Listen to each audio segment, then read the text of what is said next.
নমস্কার বন্ধুরা, welcome back to our YouTube channel চাঁদের আধান। আজ আবারও চলে এসেছি একটি নতুন ভূতের গল্প নিয়ে। গল্পের প্রধান চরিত্রে রয়েছে দাদু, পল্টু, বক্তা স্বয়ং এবং পুলিশবাবু।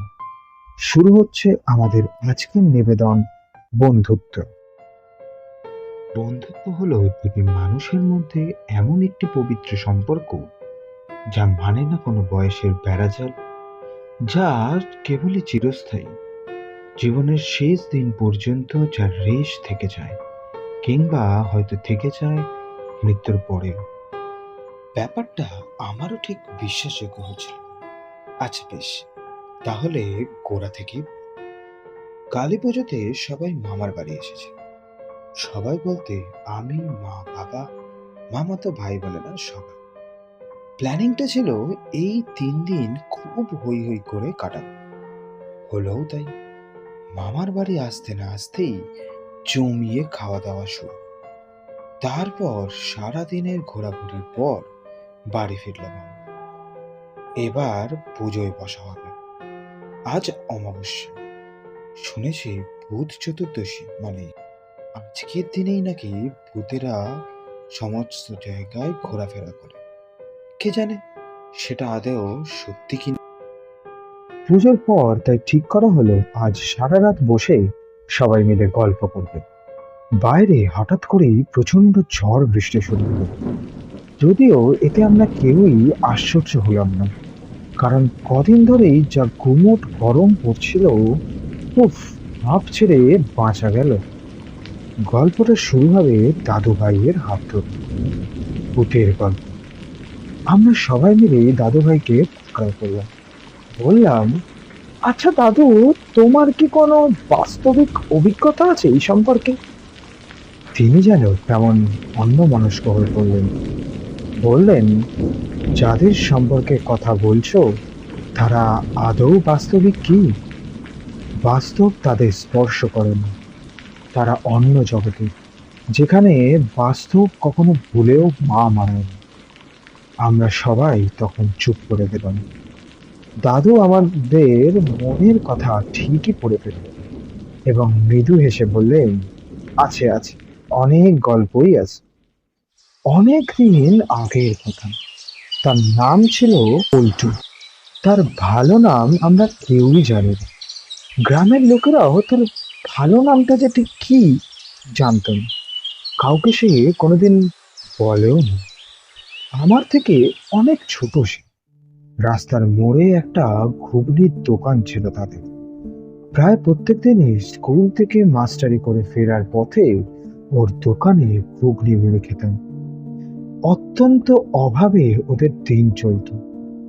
তাই একদিন সে মনস্থির করেই ফেললো একটা চাকরি করবে, রেলের চাকরি। আমার কাছ থেকে কয়েকটা বই ধার নিয়েছিল পড়ার জন্য।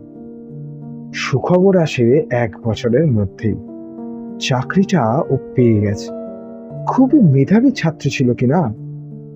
যাওয়ার আগে অবশ্য আমার সাথে দেখা করে গিয়েছিল। বলেছিল, দাদা ভাই, আপনার এই ঋণ আমি জীবনে শোধ করতে পারবো না। তখন বুঝিনি, শুধু হেসে বলেছিলাম, ধুর পাগল, বন্ধুত্বের আবার ঋণ কি? তারপর কেটে গেছে অনেকটা বছর।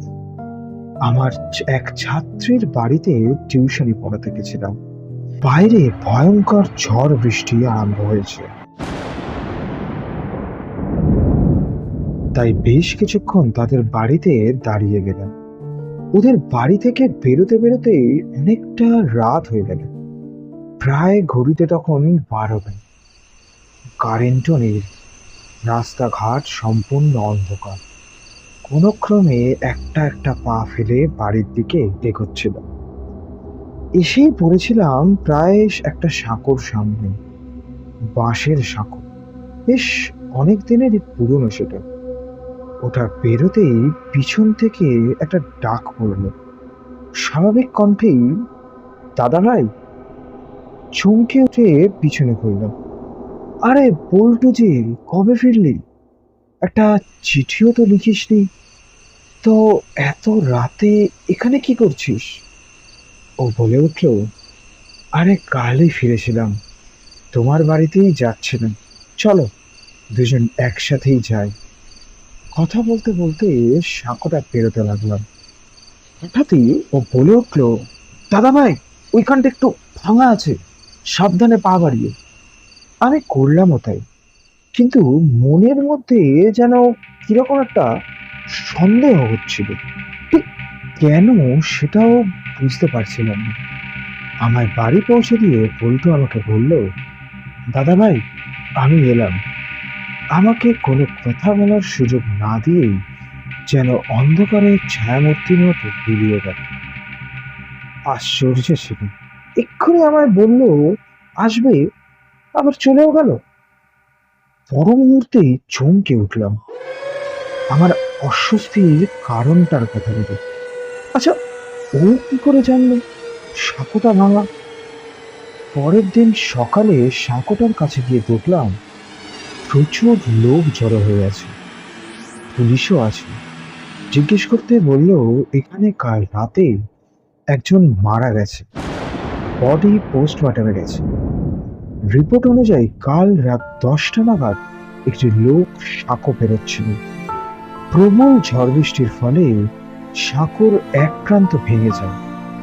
লোকটি খেয়াল না করায় তার একটা পা ওই ভাঙা জায়গায় ঢুকে যায় এবং পিছলে পড়ে যাওয়ার সময় একটি বড় বাঁশের ধারালো বাট তার বুকে ঢুকে যায় এবং ঘটনাস্থলেই তার মৃত্যু হয়। আমার মনের মধ্যে কেমন যেন মাথার ঘুরে আসছিল।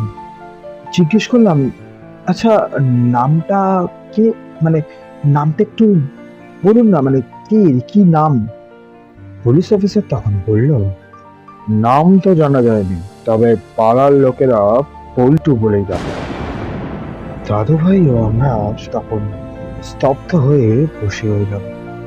কিছুক্ষণ পর দাদু বললেন, ও বলেছিল যে আমার ঋণ কোনদিন শোধ করতে পারবে না।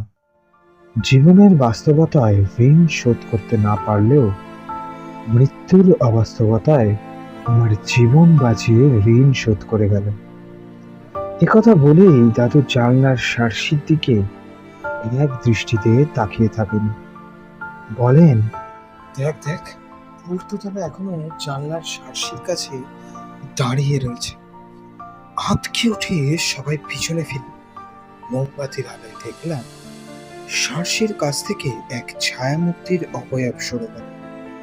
হয়তো মৃত্যুর ওপারের কোনো এক জীব আজও সেখানে দাঁড়িয়েছিল। এখানেই শেষ হলো আমাদের আজকের নিবেদন, বন্ধুত্ব। গল্পটিকে ভালো লাগলে আমাদের চ্যানেলটিকে সাবস্ক্রাইব করুন, পাশে থাকা বেল আইকনটি ক্লিক করে দেবেন। নমস্কার।